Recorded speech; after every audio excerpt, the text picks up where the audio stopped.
The golden evening brightens in the west. Soon, soon, to faithful warriors cometh rest. Sweet is the calm of paradise the blessed. This is from the Methodist Hymn Book 832. Today would have been my mother's birthday, the 8th of August.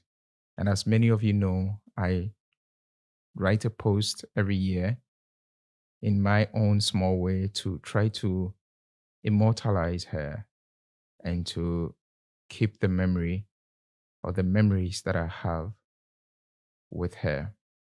Today, I decided to do a video rather than a post. And it's just to share a bit of random thoughts of some of the memories that I have with my mom. And as some of you already know, she was invalid for 2 years before she passed. And on the 7th of February 2015, I remember this date because it was a day before my birthday, which is the 8th of February.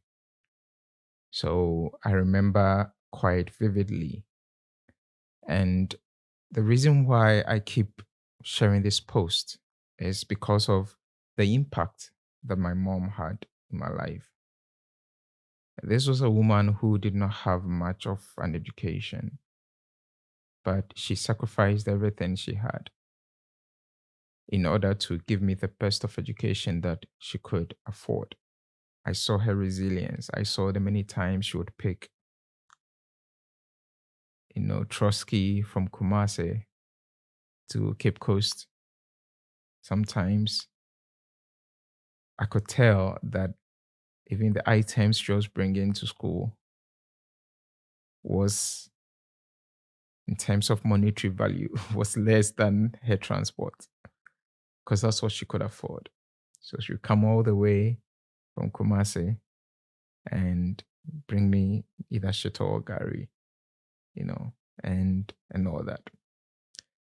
Then when I got admission into KNUST, oh my, she was over the moon.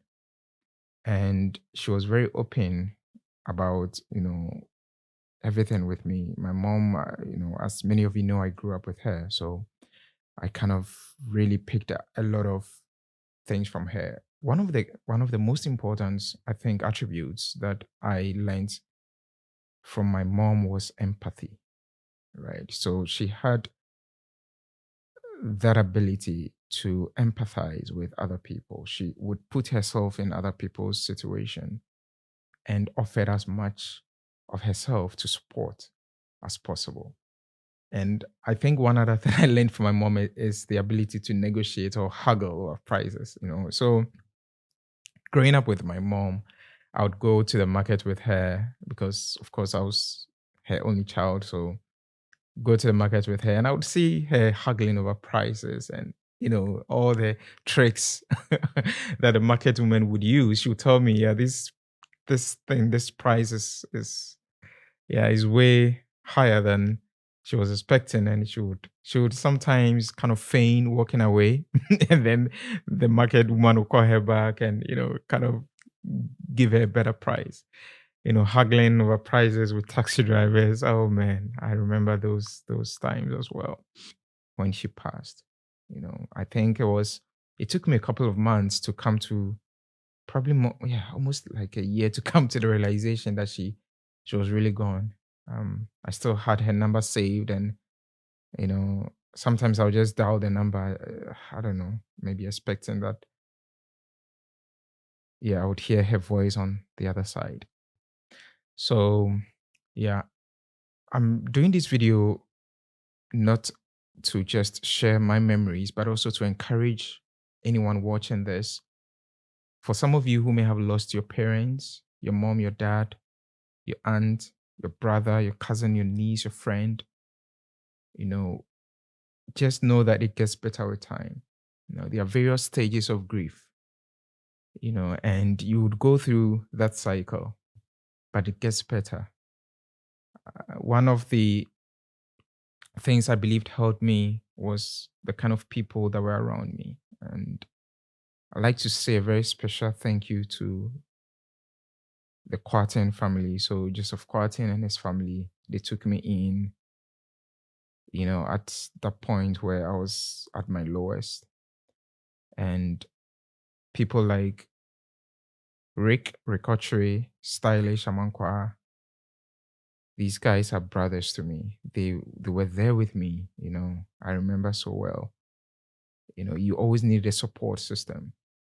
And Pastor Otibuaten, now Bishop, he also took me in at some point as well. He and his family, propheted them. Amazing, amazing people. Because you see, when you are grieving, what happens is you you go through some emotional and psychological impact. These events would impact you psychologically, and you need like a support system. You need people around you who just like be there for you and help you through these times. So if you're watching this and you're going through a similar situation, just get a support system, find some friends. Pastor Eugene, for example, was super helpful. He used to help me pray at dawn. We'll go to the park to pray, stuff like that, right? You need a support system. The other thing I also realized is that there's an aspect that essentially requires some, let's say, non-physical intervention, spiritual intervention, right? So you need to pray. You need to find that it is God who's able to take you through these times. You need to pray. And if you can't pray, find people who can help you pray, right? Find people who would remind you of the word of God and encourage you, uplift your spirit, because it gets tough. You live with the memory of the person you have lost. So these two things I found very helpful. And I look back. So my mom joined the Ghana Police Service as a typist, right? So those days she would always be behind the typewriter. She would do secretarial stuff, for I think the commander, the CID. So my mother was part of the CID, the Criminal Investigation Department. And by the time she passed, she rose through the ranks to become an inspector with the striking force unit. So yeah, my mom was in the striking force unit. We did a lot together. I have lots of memories with my mom. We did a lot together. I think I also picked some entrepreneurial proclivities that I have now from her. We would always find something else to do in the barracks. I grew up in a police barracks, so we would sell things. I sold ice cream with her. I sold like beauty stuff. Like she used to sell at some point perfumes, creams, makeup, and stuff like that. And we sold also kelewele. I remember back in JSS, I used to sell kelewele in the evenings after school with her as well. We did a lot. We did a lot. And yeah.